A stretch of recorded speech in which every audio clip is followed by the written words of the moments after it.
उत्तर प्रदेश के मैनपुरी लोकसभा और रामपुर खतौली विधानसभा उपचुनाव के नतीजे आ चुके हैं। मैनपुरी सीट पर सपा की डिंपल यादव ने भारी मतों से जीत दर्ज करते हुए बीजेपी के रघुराज सिंह शाक्य को 2,88,000 वोटों से मात दी।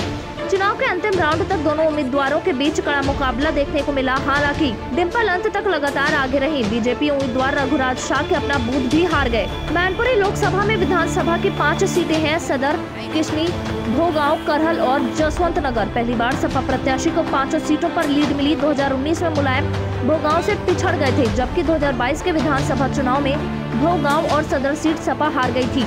उपचुनाव में समाजवादी पार्टी ने मुलायम सिंह यादव की बहू डिंपल यादव को इस सीट से प्रत्याशी बनाया, जिससे साफ था कि सपा के लिए ये सीट कितनी महत्वपूर्ण सीट थी। इस सीट पर सपा के लिए जहां एक तरफ परिवार की साख बचाने की चुनौती थी, तो वहीं लोगों के बीच ये संदेश भी पहुंचाना था कि मुलायम सिंह यादव के निधन के बाद अखिलेश ही उनकी विरासत के सही उत्तराधिकारी हैं। डिंपल की जीत के साथ ही यह साबित भी हो गया। मैनपुरी सीट पर वोटों की गिनती शुरू होने के साथ ही आखिरी राउंड तक डिंपल यादव लगातार आगे रही। बीजेपी उम्मीदवार रघुराज शाक्य अपना बूथ तक हार गए। बीजेपी के हाथ में आते आते ये सीट रह गई। बीजेपी के प्रत्याशी रघुराज सिंह शाक्य मुलायम सिंह यादव के गढ़ में उनकी बहू डिंपल यादव को मात देने में कामयाब नहीं हो पाए। लेकिन अगर इस सीट पर चुनाव जीतने के लिए बीजेपी की रणनीति की बात करें तो बीजेपी ने पूरी कोशिश की और एड़ी चोटी का जोर लगाते हुए इस सपा के गढ़ पर कमल खिलाने की पूरी कोशिश की, लेकिन उसका ये अरमान पूरा नहीं हो सका। आखिर बीजेपी डिंपल यादव के सामने क्यों फेल हो गई? इस सीट पर मुलायम सिंह के निधन के बाद हुए उपचुनाव में बीजेपी और समाजवादी पार्टी में सीधी टक्कर थी, क्योंकि बसपा और कांग्रेस ने इस सीट पर अपने उम्मीदवार नहीं उतारे थे।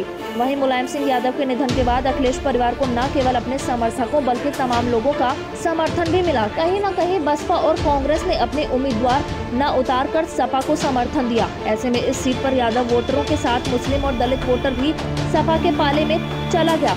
इसके अलावा यूपी की सबसे पुरानी पार्टियों में से एक समाजवादी पार्टी को मुलायम सिंह यादव के निधन लोगों की सहानुभूति भी मिली, जिसका नतीजा रहा कि लोगों ने इस सीट पर सपा को भारी समर्थन दिया। मैनपुरी सीट पर जातीय समीकरण की बात करें तो इस सीट पर कुल 17 लाख से ज्यादा वोटर्स हैं, जिसमें से सबसे ज्यादा संख्या यादव वोटरों की, जिसमें 35% यादव वोटर हैं, तो वहीं दूसरे नंबर पर शाक्य और राजपूत वोटर, जिसके बाद ब्राह्मण, लोधी, दलित, मुस्लिम वोटर्स हैं। और इस चुनाव में भी हमेशा की तरह यादव और शाक्य वोटर्स का साथ सपा को मिला, जिसके कारण सपा को भारी जीत मिली है। बीजेपी के रघुराज सिंह शाक्य को शाक्य समाज का भी खासा समर्थन नहीं मिला, बल्कि ये वोटर भी सपा के पाले में चला गया। जबकि बीजेपी ने इस सीट पर कब्जा जमाने के लिए इस जातीय समीकरण को ध्यान में रखकर ही रघुराज सिंह शाक्य पर दाव चला था, लेकिन बीजेपी का ये दाव खासा असर नहीं कर सका। इसके अलावा मैनपुरी लोकसभा में आने वाली जसवंत नगर विधानसभा क्षेत्र से भी सपा को ही समर्थन मिला, क्योंकि यहां से विधायक अखिलेश यादव के चाचा और मुलायम सिंह यादव के भाई शिवपाल यादव ने भी इस उपचुनाव में डिंपल यादव को समर्थन देने का ऐलान किया था, जिसके बाद लोगों के बीच यादव परिवार के बीच एकता का संदेश गया। पूरा यादव परिवार एक साथ आ गया और मुलायम सिंह यादव की ऐतिहासिक सीट को बचाने के लिए बीजेपी के खिलाफ चुनाव लड़ा।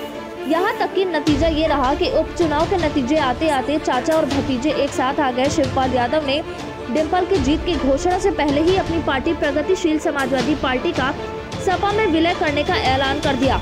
इन सभी कारणों के नतीजा यही रहा कि साल 1996 के मैनपुरी लोकसभा सीट पर कब्जा कर बैठी सपा ने एक बार फिर इतिहास रच दिया और फिर से नेताजी की सीट को सपा में बरकरार रहा। इस दौरान एक नारा जो चुनावी रैलियों के दौरान काफी सुनने को मिला कि जिसका जलवा कायम है उसका नाम मुलायम है। ये नारा यहाँ इस जीत के साथ ही सिद्ध हो गया है।